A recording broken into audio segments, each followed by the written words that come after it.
नमः श्रीवर्धमानाय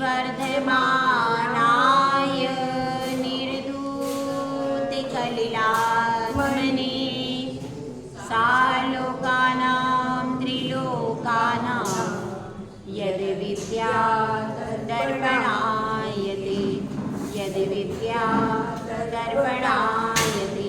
पंच परमेष्टि भगवान की जय। 1008 श्री शांतिनाथ भगवान की जय। परम पूज्य आचार्य श्री आदि सागर जी महाराज की जय। आचार्य श्री महावीर कीर्ति महाराज की जय। आचार्य श्री विमल सागर महाराज की जय। आचार्य श्री तपस्वी सम्राट सन्मति सागर महाराज की जय। आचार्य गुरुवर सुंदर सागर महाराज की जय। अहिंसा में विश्व धर्म की जय। निवाणी माता की जय। श्रीमती माता जी की जय। राधिका संघ की जय। धर्म प्रेमी भव्य आत्माओं, हम सब यहाँ आचार्य समंतभद्र स्वामी व्रत रत्नकरण शावकाचार का स्वाध्याय कर रहे हैं। वह ग्रंथ जो कि श्रावकों को चारित्र का बोध कराता है, उस ग्रंथ का स्वाध्याय अपन सब कर रहे हैं। प्रकरण चल रहा है सम्यक दर्शन का। सम्यक दर्शन जिसको कि खेवटिया कहा जाता है। सम्यक दर्शन को कर्णधार कहा गया है, खेवटिया कहा गया है। और जैसे कि किसी भी नाव को खेलने के लिए क्या जरूरी है? मल्ला, खेवटिया। यदि खेवटिया ना हो तो नाव चल ही नहीं सकती और गंतव्य तक पहुंचने की तो बहुत दूर की बात है। हम सब मोक्ष की ओर जाने वाली नाव में बैठे हैं और संसार का समुद्र बहुत बड़ा है। अपार अथाह संसार का सागर है। 4 गतियों रूपी मगरमच्छ इसमें प्रति समय आक्रांत कर रहे, प्रति समय हमें खाने को तैयार बैठे हैं और जिसमें फंस करके अनंत भव से हमने अपने प्राणों को गंवा दिया है। ऐसा इस महासमुद्र को तीरने के लिए अगर कोई खेवटिया समर्थ है तो वो कौन है? वह है सम्यक दर्शन। एक दिन एक घटना घटी। एक महाराज के पास में एक शिष्य आया। एक श्रावक आता है, मुनि महाराज जी बैठे हुए थे, उनके पास में आकर के शिष्य कहता है, महाराज कोई मेरे ऊपर कृपा दृष्टि करो, कुछ मंत्र बताओ, कुछ तंत्र बताओ, मैं बहुत परेशान हूँ। तो महाराज कहते हैं, भैया क्या बात है? कहना आप तो कोई मंत्र आदि बता दीजिए कि मेरा काम हो जाए। ऐसे ही करते हो ना आप लोग? करते हो, आप ही लोग जाते हो, करने वाले करते हैं, ऐसा नहीं है? करते तो हैं, भले ही साधु कुछ रिप्लाई दे या न दे ये उसका विषय है, लेकिन श्रावक तो जाकर के जरूर पूछते हैं, आप कोई मंत्र बता दो, आप कोई तंत्र बता दो, आप कोई ऐसा उपाय बता दो। ऐसे जाकर के पूछते हैं। तो वह व्यक्ति भी जाकर के गुरु चरणों में जाकर के पूछने लगा कि आप कोई मंत्र तंत्र बता दो, कुछ उपाय बता दो। तो वह साधु महात्मा पूछते, भैया पहले ये बताओ बात क्या है, मुख्य बात क्या है वह बताओ। तो व्यक्ति कहता है कि मेरा मकान नहीं बन पा रहा। क्या नहीं हो रहा? मेरा मकान नहीं बन पा रहा। अब बताओ, ये बात साधु से पूछना चाहिए? नहीं पूछना चाहिए। फिर भी अब साधु का उसमें कोई योगदान नहीं है। उन्होंने अब पूछते हैं, भैया तुम्हारे पास धन पर्याप्त है? हाँ, धन पर्याप्त है, धन की कोई कमी नहीं है। हाँ। कारीगर पर्याप्त आ रहे कि नहीं? कारीगर पर्याप्त है, कारीगर भी पर्याप्त है, धन भी पर्याप्त है। कोई आपको मकान बनाने से रोक रहा है क्या? कोई भी नहीं रोक रहा। परिवार के सब लोग सहयोग कर रहे हैं, सब सहयोग कर रहे हैं। क्या हो रहा भैया? धन पर्याप्त है, कारीगर पर्याप्त है, धन भी पर्याप्त है, परिवार वाले भी सहयोग कर रहे हैं। तो क्या हुआ? जमीन का झगड़ा चल रहा है क्या? झगड़ा भी नहीं चल रहा,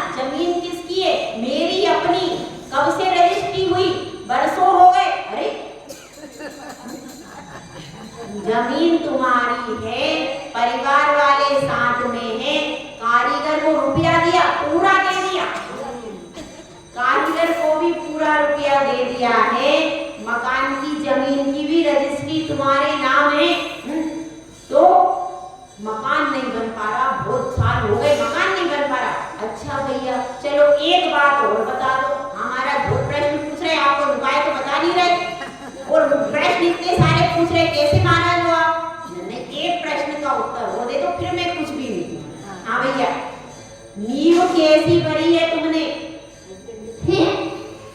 नींव क्यों भरूं मैं? नींव कभी दिखती है क्या अंदर?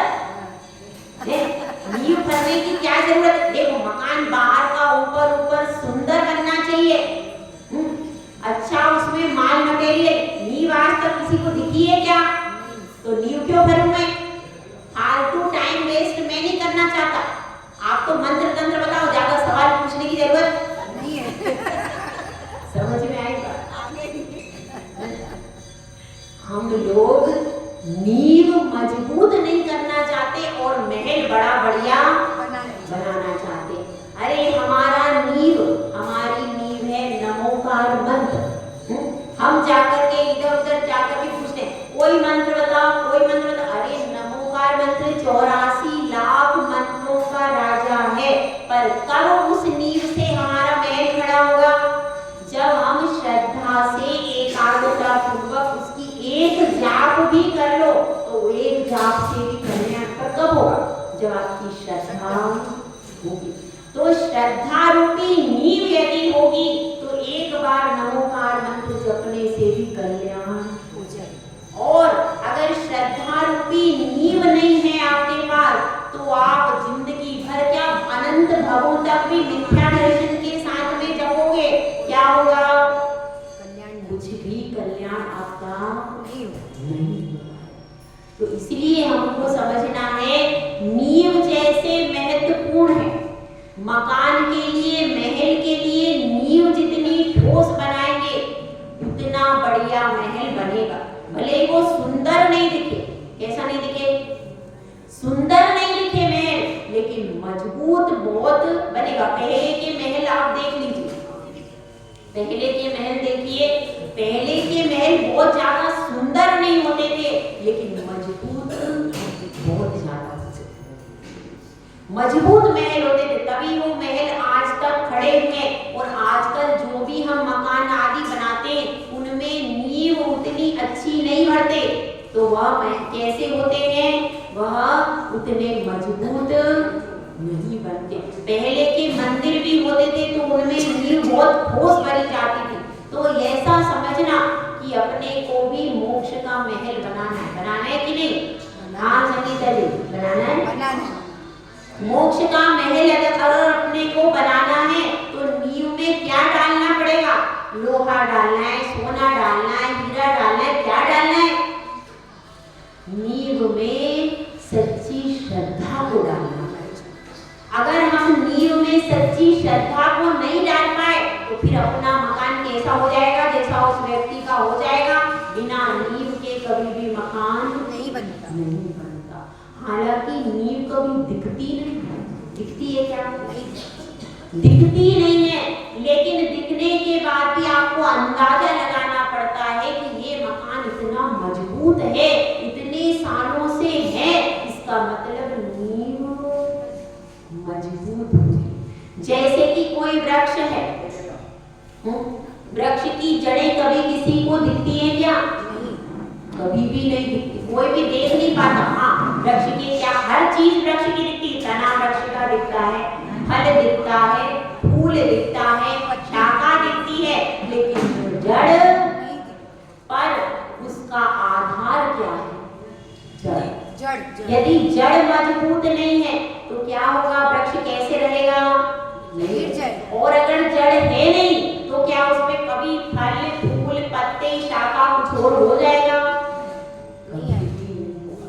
इसीलिए समझना कि जो दिखता है वह असली नहीं है। क्या समझ में आया? हर चीज जो दिखती है वही सब कुछ नहीं है, जो नहीं दिखता है वही सब कुछ है। समझ में आई बात? जो हमको दिख रहा है वास्तव में यह सारा संसार पुद्गल का ही खेल दिख रहा है। आपको दिख रहा है कि नहीं? लेकिन वास्तव में यह पुद्गल का खेल नहीं है, इसके पीछे अंदर जीव छुपा हुआ है। पर जीव किसको दिखता है?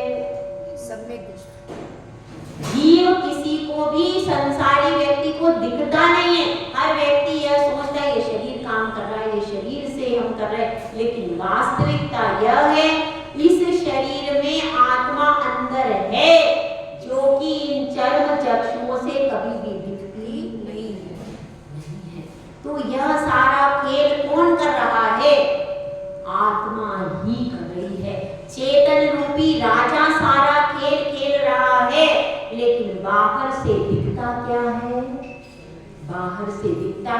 यह शरीर, यह आंखें, यह सब आप देखकर समझते हो कि यह सब कुछ है, यही जीव है। जो बाहर से दिख रहा है रंग रूप, उसी के नाम लेके आप बात करते हो, पर जो अंदर का बेनाम है उसकी तरफ कोई देख नहीं पाता। पर असली चीज वही है, समझ में आएगा। जैसे स्वर्ण पाषाण है, पाषाण के अंदर स्वर्ण है, पर बाहर से क्या दिख रहा है? पत्थर। बाहर से सामान्य पत्थर भी रखा है, स्वर्ण पाषाण भी रखा है, लेकिन स्वर्ण पाषाण के अंदर सोना छिपा हुआ है। इसलिए समझना, लोक में भी कोई व्यक्ति आता है, बहुत मीठा मीठा बोल रहा है, बहुत अच्छा बोल रहा है, अपन को क्या लगता है? बहुत अच्छा। पर जरूरी नहीं है, ऐसा भी हो सकता है कि मीठा बोलने वाला अंदर भी मिश्री जैसा हो, और ऐसा भी हो सकता है कि मीठा बोलने वाला अंदर से कड़वा जहर लेकर के आपके पास आएगा। इसलिए इस संसार में पूरा धोखा ही धोखा है, समझ में आएगा। यह जो बाहर दिख रहा है यह भूतगल है, और कार्य करने वाला ये नहीं है, कार्य कोई और कर रहा है। और हम समझते हैं, सारी दुनिया यही समझती है कि कौन काम कर रहा है? शरीर काम कर रहा है। वास्तव में शरीर अगर काम करता तो मुर्दा भी चलता, वो तो कभी चलता नहीं। तो जो अचेतन है उसको ही हम चेतन मानकर अनंत काल से भटक रहे। अब अपनी चेतन शक्ति को पहचानेंगे, जो छुपा हुआ है उसको जानेंगे, तब हम अपने आप का विकास कर पाएंगे। तो देखिए, जिस तरह से नींव किसी को नहीं दिखती, स्वर्ण पाषाण के अंदर छुपी हुई स्वर्णता, सोने की चमक किसी को दिखाई नहीं देती, इसी प्रकार से हर जीव के अंदर परमात्मा छुपा हुआ है, और जो छुपा हुआ है वही असली चीज है। बाहर की जो भी बाहर का आवरण है वह सब नकली है, इसीलिए उस आवरण की चमक दमक में खोना नहीं। अब अपनी बात यह चल रही है कि नींव की बात चल रही है। नींव क्या है? धर्म की नींव है सम्यक दर्शन, सच्ची श्रद्धा। और कल अपन ने समझा था कि 7 तत्व और 9 पदार्थ, जो 9 पदार्थ होते हैं, उन 9 पदार्थों को जो जान लेता है, उनके सही स्वरूप को जो पहचान लेता है, वह कौन होता है? सम्यक दृष्टि होता है। यह एक परिभाषा सम्यक दर्शन की। 7 तत्वों का श्रद्धान क्या है? 7 तत्वों के सही स्वरूप का श्रद्धान क्या है? सम्यक दर्शन। यह सम्यक दर्शन की एक परिभाषा आपने कल समझी। अब आगे का देखते हैं। आगे के शब्द हैं आप्तागम तपोव्रताम। क्या लिखा है भाई? आप्त यानी क्या? देव। देव के लिए क्या कहा है? आप। और आप्त आगम, आगम यानी जिनेन्द्र भगवान की जो वाणी है। और तपोव्रत का अर्थ क्या है? तपोव्रताम का अर्थ है दिगंबर साधु। दूसरे मत ले लेना, नहीं तो गड़बड़ा जाओगे। वास्तव में श्रेष्ठ तपस्वी कौन है? दिगंबर साधु ही श्रेष्ठ तपस्वी है। दिगंबर साधु और उनके मार्ग पर चलने वाले जो साधु हैं, और जितने भी साधु हैं, उनकी श्रेष्ठ तपस्या नहीं है। इसीलिए ऐसा मत समझना कि इसमें तपस्वी कह दिए तो तपस्या तो और भी कर रहे हैं तो वो भी आ जाएंगे। नहीं, श्रावक भी नहीं आएगा इसमें, केवल दिगंबर साधु ही आएंगे, दूसरा कोई भी नहीं आएगा, ये ध्यान रखना। और श्रावक में भी कौन आएगा? छुल्लक, छुल्लिका, आरिका और मुनि, यही संघ आएगा, और बाकी सामान्य श्रावक नहीं आएंगे, ये ध्यान रखना। तपोव्रताम से अर्थ है तपस्या, पर मिथ्या तप करने वाले नहीं, जो कि सम्यक तप कर रहे हैं, 28 मूल गुणों का पालन कर रहे हैं, 11 प्रतिमा का पालन कर रहे हैं, केवल वही आएंगे, दूसरे कुछ भी नहीं है, ये ध्यान रखना। तो क्या 3 चीजें हो गई? आप यानी वितरागी, सर्वज्ञ और विदोपदेश। आप तो मतलब क्या? देव। तो देव तो कोई भी हो सकते हैं कि नहीं? हाँ। क्योंकि गॉड कहते हैं, गॉड मतलब क्या है?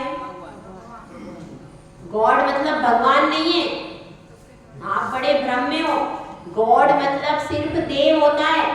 पढ़ लो आप, डिक्शनरी उठाकर इंग्लिश की भी देख लो। देव होता है और उनके यहाँ जो हेवन है वही सब कुछ है। Heaven is all over, heaven he सब कुछ है। तो मतलब उनके लिए स्वर्ग के आगे का कोई कॉन्सेप्ट नहीं है। स्वर्ग में जो रहते हैं वही देव है। तो अपना कॉन्सेप्ट तो उससे बहुत ज्यादा आगे। समझ में आई? तो जो अपन कहते हैं ना ओ गॉड, तो उसका मतलब क्या है? देव। ये समझ लेना। अगर आप गॉड भगवान कहते, भगवान को नहीं कहा गया, उनके यहाँ गॉड केवल स्वर्ग का देव है। और हमारा स्वर्ग के देवों से कोई प्रयोजन नहीं है। ठीक है? तो गॉड जो है, गॉड का मतलब क्या कहते हैं? देव से लिया गया है। वो देव अलग है। गॉड जो है वह देव है। और जो अन्य लोगों को मानते हैं वो तो शरीरधारियों को ही मानते, जो कि मुक्ति में कभी नहीं गए। अन्य जो है ईसा मसीह है, हाँ। पैगंबर है, ये क्या है? इन्होंने अभी मुक्ति वल्लभा को प्राप्त नहीं किया। यह तो क्या है, उनके मत में साधु हो सकते हैं। हाँ। ऐसा है।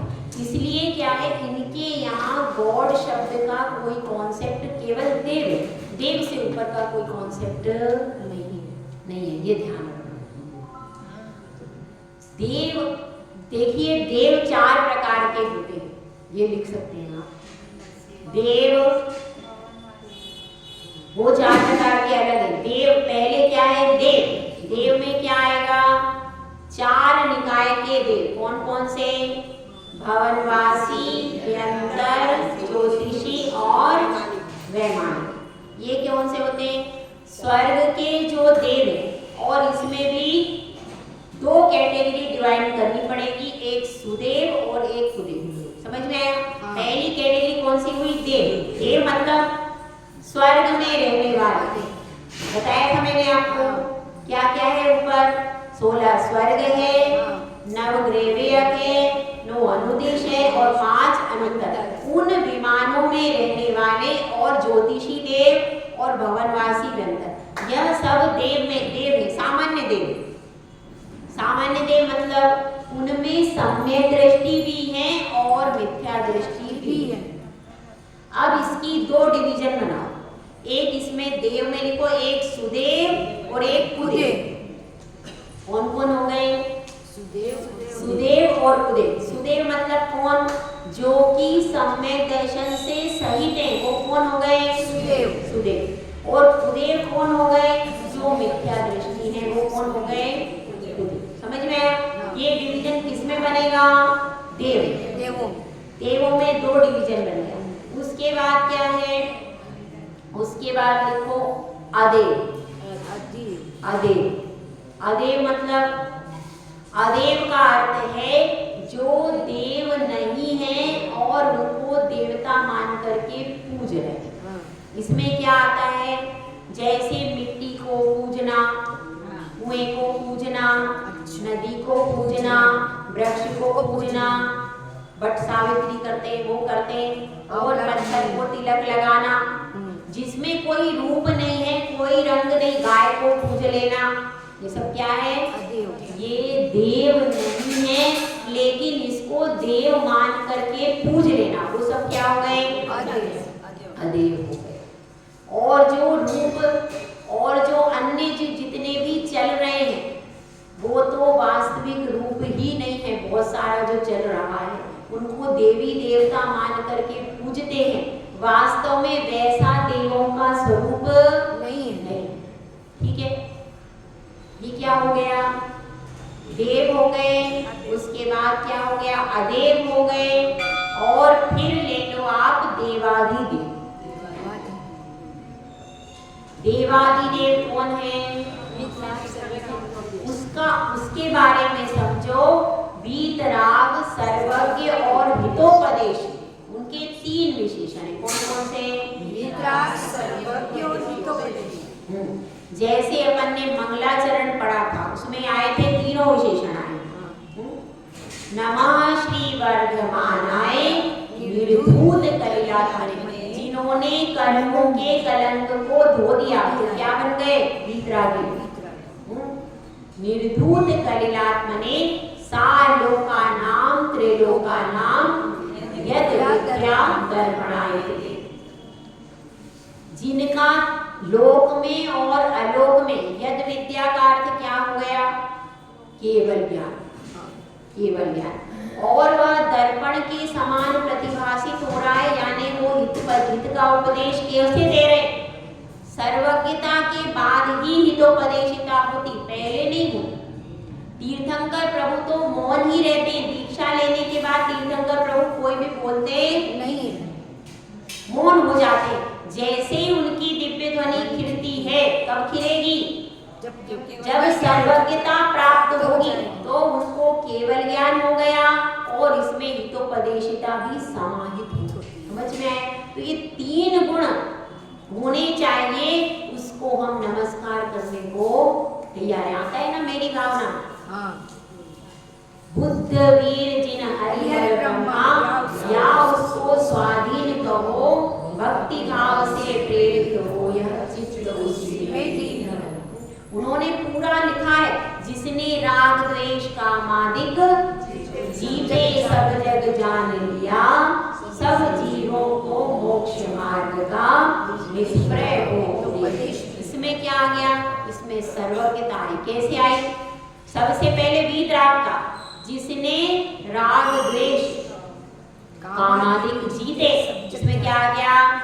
वीतराग का। सब जग जान लिया, सर्वज्ञता। सब जीवों को मोक्ष मार्ग का निष्प्रय हो उपदेश दिया। क्या आ गया? बस ये 3 चीजें हैं। 3 चीजें जिसमें हो उसको नमस्कार करो, कोई प्रॉब्लम नहीं। उसको भगवान मान लो, समझ में आएगा? उसको भगवान मान लो। अब मेरा आपसे प्रश्न है, क्षेत्रपाल है, पद्मावती है, ये इनमें से किस में आते हैं? बताओ। किसमें आते हैं भाई? हाँ बताओ भाई, किसमें आते हैं? सुदेव में आते हैं भाई। एक बात याद रखना, 24 आपको पढ़ाऊंगी, ये भी मैं एक अलग से आपको बताऊंगी, नवरात्रि में इसका चैप्टर लेंगे।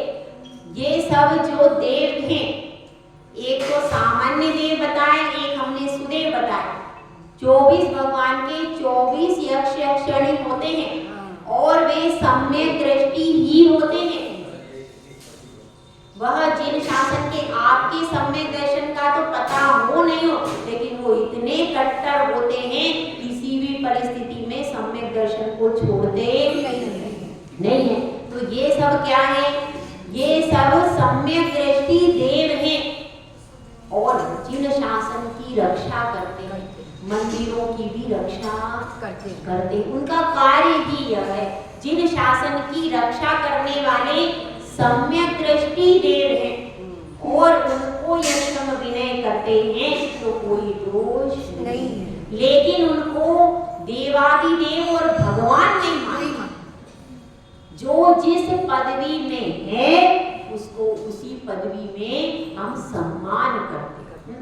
घर में भी क्या करते? सास होती है, सास के चरण भी छूते हैं, उसको अपन भोजन की थाली भी लगा करके देते हैं। और कोई आ जाए और अपने पास पूजन की थाली हो तो पूजन का द्रव्य भी उसको अपन देते ही नहीं। तो वह सम्मान है। केवल जो अपन कर रहे हैं उसका सम्मान किसके गुण, कौन सी चीज का सम्मान है? सम्यक दर्शन उनके पास है, इस चीज का हम सम्मान करते हैं। कि आप जैसे सम्यक दर्शन की आराधना कर रहे हो, प्रभावना कर रहे हो, हम भी सम्यक दर्शन की आराधना प्रभावना करें, ऐसी भावना उनके पास जाकर के खाते हैं, कोई दोष नहीं। लेकिन अगर हम ये मान लें आप ही भगवान हो, हम भगवान को पूजेंगे नहीं और तुमको पूजेंगे, तो आप मिथ्या दृष्टि हो जाओगे। जो जिस पद के योग्य है उसकी पूजा, उसका सम्मान उतना ही करना, उससे आगे कभी भी नहीं करनी। अगर हम अति कर देंगे, एक छोटा बच्चा है, उसको आप हर बात उसकी मानोगे, उसके पीछे पीछे भागोगे, हर इच्छा पूरी करोगे, और क्या होगा? बच्चा बिगड़ जाएगा। जो जिस वे सम्यक दृष्टि जिन शासन रक्षक देव हैं, ये ध्यान रखना। ठीक है, तो अब अपनी बात पूरी हो गई। देव, उदेव, अदेव और देवादिदेव, यह सब अपने को समझ में आ गया। अब ये चारों प्रकार के देवों का सही सही स्वरूप समझो, सही सही स्वरूप समझो, फिर हमको किसका कैसे विनय करना है, यह विवेक किसमें होना चाहिए? श्रावक में विवेक होना चाहिए कि किसका कैसे विनय करना है, किसका कैसे भक्ति करनी, ये सब विवेक किसका है? श्रावक का विवेक है। और साधु का भी विवेक है, दोनों का विवेक है, क्योंकि भाई जिन मंदिर में साधु भी आते हैं, उनको भी, अब ये जिन शासन रक्षक देव हैं, तो हमारा क्या कर्तव्य है? इनको आशीर्वाद दें। काहे के लिए? कि आप जिन शासन की प्रभावना निरंतर करते रहो।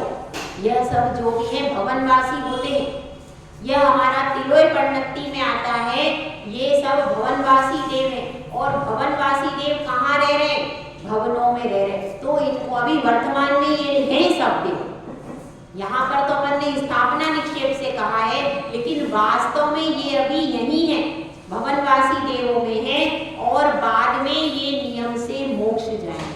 24 यक्ष यक्षिणी नियम से मोक्ष जाते हैं, इसीलिए तो इनको मानते क्यों हैं? यह नियम सम्यक दृष्टि होते हैं और बाद में नियम से मोक्ष में जाते हैं। इनका पूरा डिवीजन, जैसे 63 शलाका पुरुष जाते हैं ना, ऐसे 24 यक्ष यक्षिणी भी मोक्ष जाते हैं, इसलिए इनको मानो। तो अब अपनी बात यह चल रही है, आप्त आगम तपोव्रताम, इसके आगे क्या है? मतलब दूसरी परिभाषा क्या हो गई? सच्चे देवशास गुरु पर श्रद्धान करना। क्या हो गया? सम्यक दर्शन। आप्त आगम तपोव्रताम त्रिमूढ़ा ओढ़मष्टांगम, 3 मूढ़ता से रहित और 8 अंगों से सहित। क्या है? सम्यक दर्शन है। यहाँ पर केवल आपको आउटलाइन दी, क्या दिया? विषय अनुक्रमणिका होती है ना, जैसे इस तरह से केवल आपको आउटलाइन में समझाया है, अंदर पूरा सब्जेक्ट समझाया जाएगा। यहाँ पर क्या क्या हो गया? यहाँ पर आपको 2 परिभाषाएं बताई सम्यक दर्शन की। पहली परिभाषा यह है कि तत्वों का 7 तत्वों का 9 पदार्थों का श्रद्धान करना क्या है? सम्यक दर्शन। दूसरी परिभाषा बताई सच्चे देवशास गुरु का श्रद्धान करना सम्यक दर्शन। अब इसमें तीसरी परिभाषा भी बता दी, 3 मूढ़ता से रहित 8 अंग से सहित श्रद्धान करना सम्यक दर्शन। अब मेरे को ये बताइए, तीनों में से कौन सी सही है? हाँ देखो, साधना जी बोल उठी भाई, हम तो यही सोच रहे थे, आज सभा में आई नहीं है, आज अपनी सीट नहीं छोड़ती। उनकी सबसे बड़ी विशेषता ये, देखो अपनी सीट कभी छोड़ना नहीं चाहिए, हम भी नहीं छोड़ते, सही बात है। ये बात सही है, साधु के लिए बताया। तपस्वी सम्राट सन्मति सागर महाराज जी ने कहा ये बात। क्या कहा? जब हमारे गुरुदेव थे तो गुरुदेव से एक बात कही उन्होंने, क्या कही? अपनी सीट कभी नहीं छोड़ना। क्या मतलब इसका? इसका मतलब यह है, आपके 28 मूल गुणों के जो नियम है, जो आपका पद है, उस पद पर आप रहो और अपनी एक स्थान पर बैठकर अपनी साधना करना, यहाँ वहाँ घूमना नहीं। और साधु जो अपने स्थान पर स्थित होकर के साधना करता है, तभी उसकी साधना वृद्धिंगत होती है। एक आपका भी पद है, श्रावक का पद, आप अपने पद को कभी छोड़ना नहीं चाहिए। अगर आप अपने पद को छोड़ दोगे तो आप भटक जाओगे, साधु अपने पद को छोड़ देगा तो वो भी भटक जाएगा। इसलिए ठीक है, तो अब अपनी 3 तीनों परिभाषाएं सही हैं, हमें सिद्ध कर। देखो क्या है पहली परिभाषा, 7 तत्वों का पालन करना। नहीं, और 7 तत्व और 9 पदार्थ का श्रद्धान करना। अब इसमें सच्चे देवशास्त्र गुरु का श्रद्धान करना कैसे आया ये मैं आपको बताऊं। पहला तत्व कौन सा है भैया, जीव। देवशास्त्र गुरु कौन है, जीव है, देव तो जीव है, ठीक है, और गुरु भी जीव है, और शास्त्र उन्हीं के मुख से निकले हुए, वो भी जीव, वो भी अजीब है। तो जीव और अजीब दो सिद्ध हो गए कि नहीं, ठीक है। अब क्या, अब दूसरा देखो, और देव शास्त्र गुरु में श्रद्धा न करना, तो देव शास्त्र गुरु जीव के अंतर्गत आ गए, तो ये 7 तत्वों में ये समाहित हो गए। और 7 तत्व, अगर कोई ये कहे देव शास्त्र गुरु का श्रद्धान करना केवल एक ही परिभाषा मानूंगा, तो आप कैसे तीनों सिद्ध करोगे।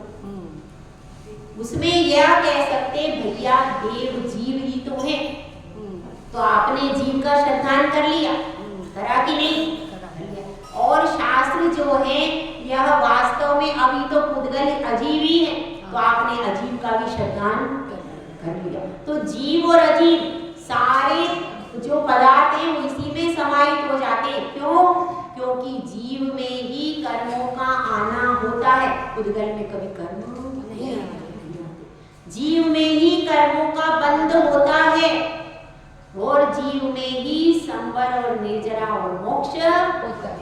ये जीव के अंतर्गत ही समागत है और किसी भी द्रव्य में नहीं होते। इसलिए आपने जीव का श्रद्धान कर लिया तो आपका पीछे का पूरा श्रद्धान हो गया। तो इस तरह से क्या हो गया, 2 परिभाषाएं आपकी, तत्वों की भी परिभाषा घटित हो गई और सच्चे देवशास्त्र गुरु की भी परिभाषा घटित हुई कि नहीं। अगर कोई आपको कहे हम तो एक मानते, हम एक में सब घटित करें, सिद्ध करना यदि सीख जाओगे तो जीवन में कोई भी आपको कभी भटका नहीं सकता, मजबूत बनेंगे, नींव को मजबूत करें। तीसरी परिभाषा, त्रिमूढ़ता, 3 मूढ़ता सहित की रहित रहित, समझदार बन के बैठो, नहीं भटका दूंगा। 3 मूढ़ता रहित क्या है, सम्यक दृष्टि। तो 3 मूढ़ताएं जो है यह हमको अंधविश्वास का प्रतीक, तो अंधविश्वास को जब तक नहीं छोड़ेंगे तब तक हमें सच्चा विश्वास, सच्चा श्रद्धान होने वाला नहीं है। तो इसलिए 3 मूढ़ताओं को तो छोड़ना ही पड़ेगा। अगर सच्ची सही स्वरूप को प्राप्त करना है तो 3 मूढ़ता को छोड़ना पड़ेगा।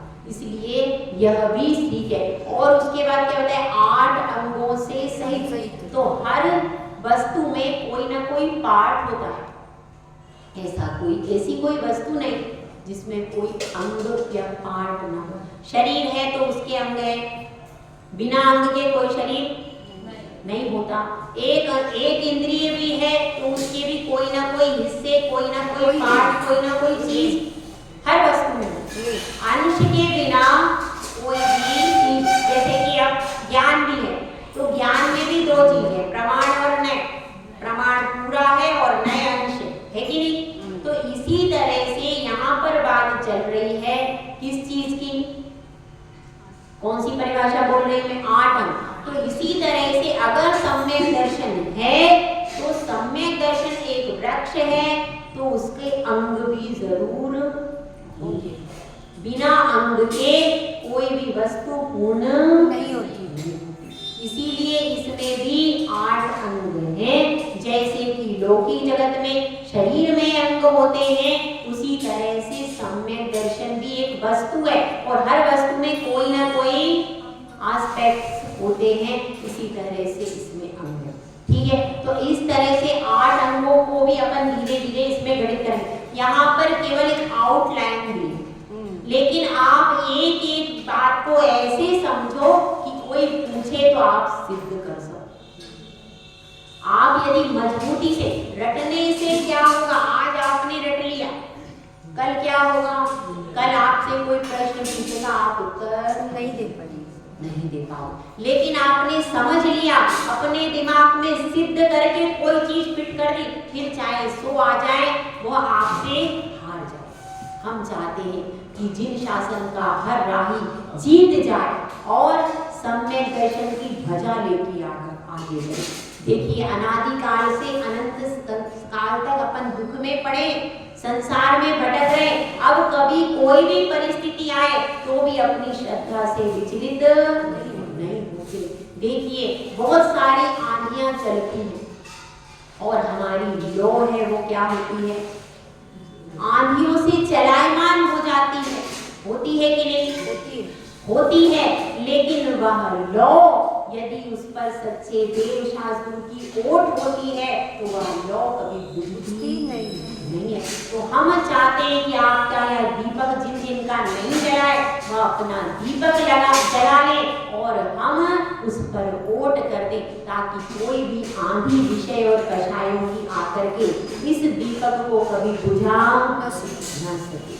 ऐसी अपनी भावना हमेशा हमको बना के रखनी है। तो अपन ने क्या पढ़ा है, आउटलाइन में पढ़ा है कि आप तागम और तपोव्रत का श्रद्धांत सम्यक दर्शन है, 7 तत्व 9 पदार्थ का श्रद्धांत सम्यक दर्शन। पुण्य और पाप रहेगा, पुण्य और पाप भी जीव की क्रियाएं उसी में समाहित हो जाते हैं। और क्या, 3 मूलता से रहित श्रद्धांत सम्यक दर्शन है, 8 अंगों से सहित श्रद्धांत सम्यक दर्शन। अब इस सब का डिटेल आगे आएगा, ये सब क्या है, इनका स्वरूप, एक एक वस्तु का, एक एक बात का स्वरूप इस शास्त्र में है। आचार्य श्री ने हर प्रश्न का उत्तर इस शास्त्र में बहुत सरलता से लिखा है। तो अपन सब उस सब प्रश्नों के उत्तर धीरे धीरे शिष्य भी आगे पूछता जाएगा और हम भी अपने मन में जिज्ञासा का समाधान करते जाएंगे। जय गुरु आचार्य सुंदर सागर महाराज की जय।